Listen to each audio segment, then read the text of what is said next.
இந்த டெல்டா பகுதியில் இருக்கிற விவசாயிங்க ஒரு கொடுமையா ஒண்ணு அனுபவிச்சுட்டு இருக்கிறாங்க. அந்த புகார் ஒண்ணு வந்தது. அது என்னன்னா, இந்த மாவட்டத்தில் இருக்கிற இந்த கொள்முதல் மையங்கள்ல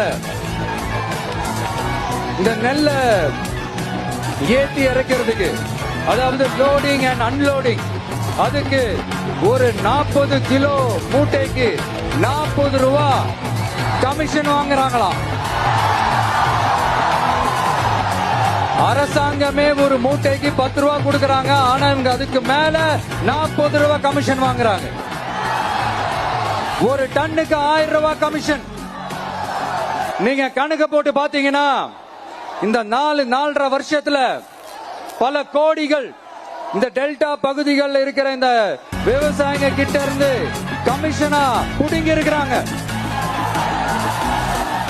இத வேற யாராவது சொல்லியிருந்தா கூட நான் நம்பி இருக்க மாட்டேன்.